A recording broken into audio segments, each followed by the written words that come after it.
Been dealing with this for a long time. Too long.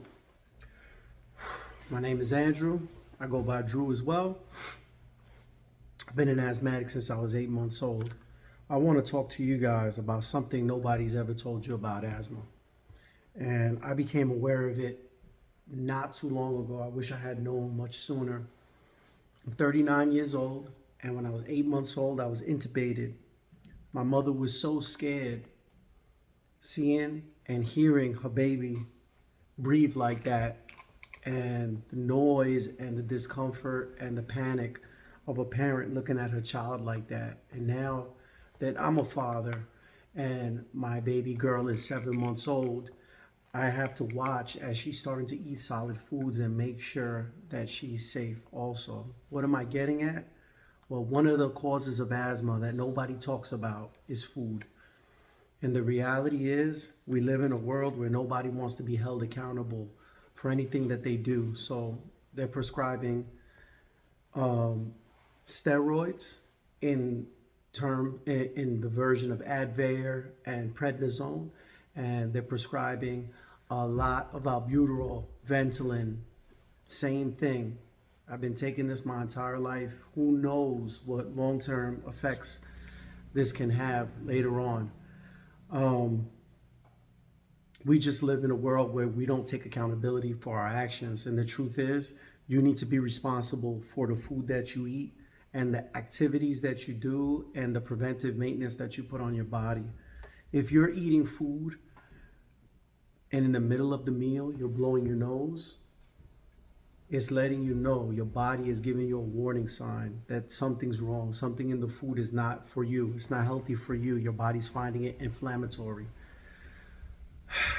Basically, for me, my triggers in the food world for my asthma is wheat, dairy, canola oil, any of these man-made oils, these trans fat oils, any of these rapeseed oils. These are all terrible for you. So pay attention while you eat to see if you get asthma or blow your nose. Your body is giving you the big warning sign that's flashing. Now, my doctors never told me to watch the foods that I eat. They always just told me, take this preventive maintenance, take this preventive medication. They didn't tell me about exercise. They didn't tell me about watching what I eat. There is a delicious Chinese restaurant down the road. Unfortunately, if I eat that food and I indulge in that food, whatever oils are in there, I'm not accusing them of using any particular bad oil. I'm just letting you know that everything that's fried and whatnot, there's a high probability that it's a rapeseed oil, since it's one of the cheapest oils that restaurants get their hands on. So the inflammation that builds up in my body is so bad that if I try to work out, do cardio, run, jump rope, the next day I'm having great difficulty breathing. So brothers and sisters, I want you guys to have a high quality, long life. I don't want you guys to just live long with low quality. So I'm asking you guys and begging you guys for your own good to pay attention to what you eat and what your body tells you. Because a lot of times we don't pay attention to the signs that our body is giving us. Now, this is just my theory. I'm not a doctor. I'm not pretending to be a doctor. That's not my position in this world. But through the experience that I have, this is what I've come to see. So once your body gets a certain amount of inflammation and you're at a resting period, let's say you took a nebulizer or a quick pump of the Ventolin and you're nice and calm, it's easy to breathe. But once you get involved in a physical or strenuous activity, let's just imagine like a bunch of dust that's settled on the ground, and then somebody comes and slaps it up and it comes floating around everywhere and it becomes an issue.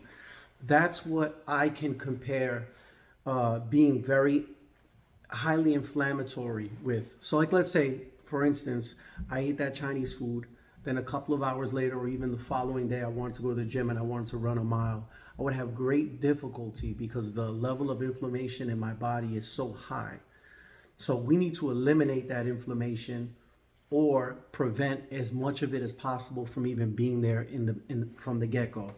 So how you do that is eating anti-inflammatory foods. One, which is on my channel in a previous video, is sea moss.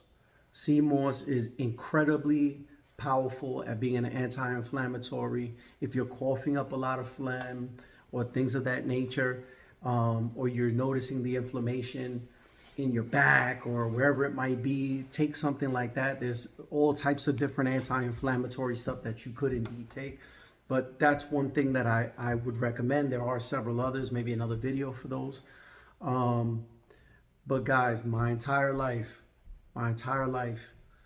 just as a kid, you know, I'm 39 years of age, going through from my childhood all the way to just a couple of years ago, not being accountable or realizing that my own actions were causing me this problem and this discomfort. I don't want this for you guys. I want you guys to try to make a food log if possible, or just be conscious the next time that you're eating food, because this food is having a great effect on you.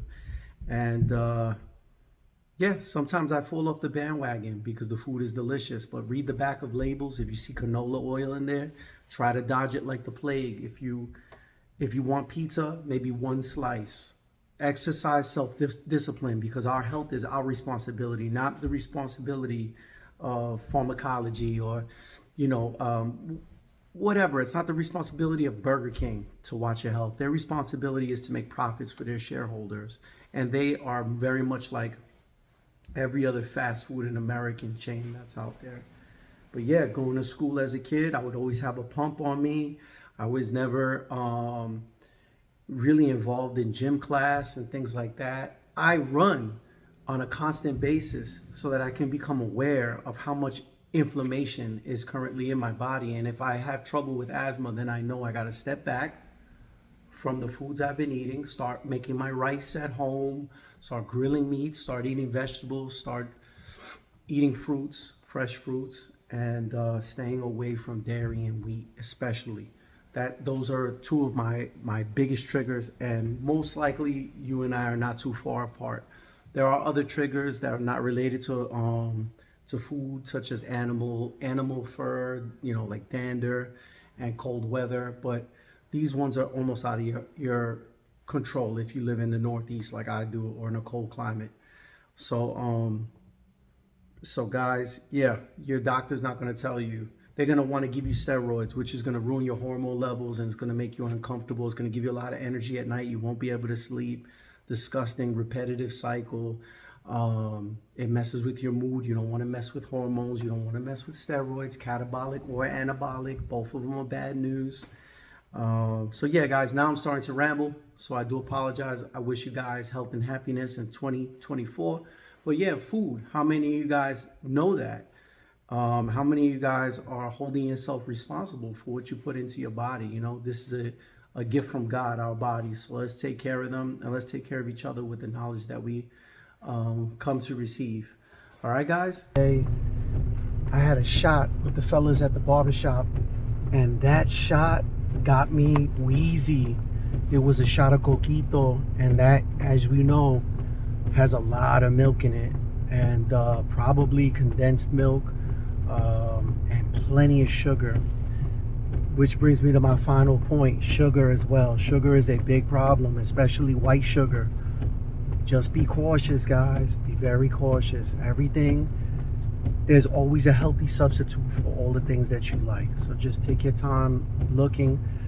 I think vodka in the past, if I wanted to drink with my friends and stuff, it didn't give me such a bad reaction. But rum, especially milky drinks like Kahlua or Coquito, forget about it, bro. You're asking for problems.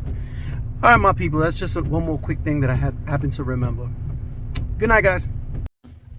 One last thing I want to tell you guys. Don't be disappointed that you have asthma.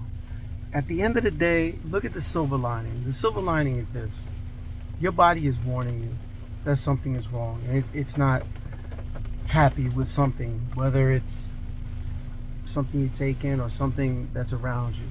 Can you imagine the type of damage people without asthma do to themselves because their body's not warning them and they have no indication that the food that they're eating is giving them harm, that the animals that they're around may be giving them harm, that the weather is bad for them, so on and so forth. So just a small thing to consider. Maybe having asthma is not such a curse and more of a blessing and more of something to be grateful of. It keeps you walking the straight and narrow, keeping your health good by incorporating fitness and more of a strict diet. You may actually be ahead of the pack because of this.